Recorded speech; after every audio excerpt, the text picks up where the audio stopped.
الحمد لله وكفى وسلام على عباده الذين اصطفى. أما بعد، فأعوذ بالله من الشيطان الرجيم. بسم الله الرحمن الرحيم. عن أبي أيوب الأنصاري رضي الله تعالى عنه أن رسول الله صلى الله عليه وسلم قال: لا يحل لمسلم أن يهجر أخاه فوق 3 ليال يلتقيان فيعرض هذا ويعرض هذا وخيرهما الذي يبدأ بالسلام، أو كما قال على النبي صلى الله عليه وسلم: إن الله وملائكته يصلون على النبي يا أيها الذين آمنوا صلوا عليه وسلموا تسليما. اللهم صل وسلم دائما أبدا على حبيبك خير الخلق كلهم. السلام علیکم ورحمۃ اللہ وبرکاتہ. پیارے بھائیو، ہمارے آج کی موضوع ہے معاف کرنا سیکھو. قطعی تعلق بہت بڑا گناہ ہے. قرآن مجید میں ارشاد ہے: ان تبدوا خیرا او تخفوه او تعفو عن سوء فإن اللہ کان عفوا قدیرا. اگر تم کوئی بلائی اعلانیہ کرو یا چھپ کر یا کسی کی برائی سے درگزر کرو تو بے شک اللہ معاف کرنے والا قدرت والا ہے. مطلب یہ ہے کہ اگر تم کوئی نیک کام اعلانیہ کرو یا چھپ کر یا کسی کی برائی سے درگزر کرو تو یہ افضل ہے، کیونکہ اللہ تعالی سزا دینے پر ہر طرح سے قادر ہونے کے باوجود اپنے بندوں کے گناہوں سے درگزر کرتا اور انہیں معاف فرماتا ہے. لہذا تم بھی اپنے اوپر ظلم و ستم کرنے والوں کو معاف کر دو اور لوگوں کی غلطیوں سے درگزر کرو. پیارے بھائیو، اس آیت سے معلوم ہوا کہ ظالم سے بدلہ لینا اگرچہ جائز ہے، لیکن ظالم سے بدلے لینے پر قادر ہونے کے باوجود اس کے ظلم پر صبر کرنا اور اسے معاف کر دینا بہتر اور اجر و ثواب کا باعث ہے. اسی چیز کے بارے میں ایک اور مقام پر اللہ تعالیٰ کا ارشاد ہے: وَإِنْ عَاقَبْتُمْ فَعَاقِبُوا بِمِثْلِ مَا عُوقِبْتُمْ بِهِ وَلَئِنْ صَبَرْتُمْ لَهُوَ خَيْرٌ لِلصَّابِرِينَ. اور اگر تم کسی کو سزا دینے لگو تو ایسی ہی سزا دو جیسے تمہیں تکلیف پہنچائی گئی ہو، اور اگر تم صبر کرو تو بے شک صبر والوں کے لیے صبر سب سے بہتر ہے. پیارے بھائیو، ایک اور ارشاد ہے: وَلَمَنْ صَبَرَ وَغَفَرَ إِنَّ ذَلِكَ لَمِنْ عَزْمِ الْأُمُورِ.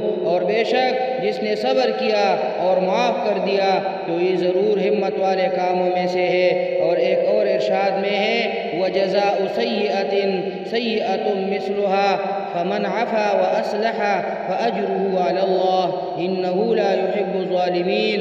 اور برائی کا بدلہ اس کے برابر برائی ہے، تو جس نے معاف کیا اور کام سنوارا تو اس کا اجر اللہ کی ذمہ پر ہے، بے شک وہ ظالموں کو پسند نہیں کرتا. ایک اور ارشاد ہے: وَلْيَعْفُوا وَلْيَصْفَحُوا أَلَا تُحِبُّونَ أَن يَغْفِرَ اللَّهُ لَكُمْ وَاللَّهُ غَفُورٌ رَحِيمٌ. اور انہیں چاہیے کہ معاف کر دے اور درگزر کرے. کیا تم اس بات کو پسند نہیں کرتے کہ اللہ تمہارے بخشش فرما دے اور اللہ بخشنے والا مہربان ہے؟ پیارے بھائیو، حضرت عبداللہ ابن مسعود رضی اللہ تعالی عنہ سے روایت ہے کہ نبی کریم صلی اللہ علیہ وسلم نے ارشاد فرمایا: بے شک اللہ تعالی درگزر فرمانے والا ہے اور درگزر کرنے کو پسند فرماتا ہے. ایک اور جگہ ارشاد ہے نبی پاک صلی اللہ علیہ وسلم کا، حضرت ابو ہریرہ رضی اللہ تعالی عنہ سے روایت ہے کہ حضور صلی اللہ علیہ وسلم نے ارشاد فرمایا: حضرت موسیٰ علیہ السلام نے عرض کی: اے میرے رب، تیرے بندوں میں سے کون تیری بارگاہ میں زیادہ عزت والا ہے؟ اللہ تعالیٰ نے ارشاد فرمایا: وہ بندہ جو بدلہ لینے پر قادر ہونے کے باوجود معاف کر دے. پیارے بھائیو، اس آیت سے یہ بھی معلوم ہوا کہ مخلوق خدا پر شفقت و رحم کرنا اللہ تعالیٰ کو بہت محبوب ہے. احادیث میں لوگوں پر شفقت و مہربانی اور رحم کرنے کے بہت فضائل بیان کی گئی ہیں. ترغیب کے لیے 4 احادیث ذکر کر رہا ہوں. نمبر 1، حضرت عبداللہ ابن عمر رضی اللہ تعالی عنہما سے روایت ہے کہ حضور اقدس صلی اللہ علیہ وسلم نے ارشاد فرمایا: رحم کرنے والوں پر رحمان رحم فرماتا ہے. تم زمین والوں پر رحم کرو، آسمانوں کے بادشاہت کا مالک تم پر رحم کرے گا. حدیث نمبر 2 میں حضرت عبداللہ ابن عمر رضی اللہ تعالی عنہ سے روایت ہے کہ رسول اللہ صلی اللہ علیہ وسلم نے ارشاد فرمایا کہ مسلمان کا بھائی ہے، نہ اس پر ظلم کرے نہ اس کی مدد چھوڑے، اور جو شخص اپنے بھائی کی حاجت پوری کرنے کی کوشش میں ہو اللہ تعالیٰ اس کی حاجت پوری فرما دیتا ہے، اور جو شخص مسلمانوں سے کسی ایک تکلیف کو دور کرے اللہ تعالیٰ قیامت کی تکالیف میں سے اس کی ایک تکلیف دور کرے گا، اور جو شخص مسلمانوں کے پردہ پوشی کرے گا اللہ تعالیٰ قیامت کے دن اس کی پردہ پوشی کرے گا۔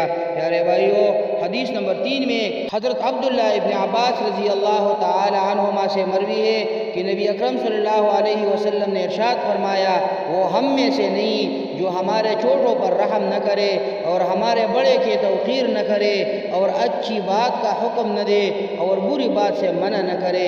اور حدیث نمبر 4 میں ذکر ہے کہ حضرت ابو ہریرہ رضی اللہ تعالی عنہ سے روایت ہے کہ رسول کریم صلی اللہ علیہ وسلم نے ارشاد فرمایا، تم میں اچھا وہ شخص ہے جس سے بلائی کی امید ہو اور جس کے شر سے امن ہو، اور تم میں برا وہ شخص ہے جس سے بلائی کی امید نہ ہو اور جس کے شر سے امن نہ ہو۔ اب ترجمہ سنیے۔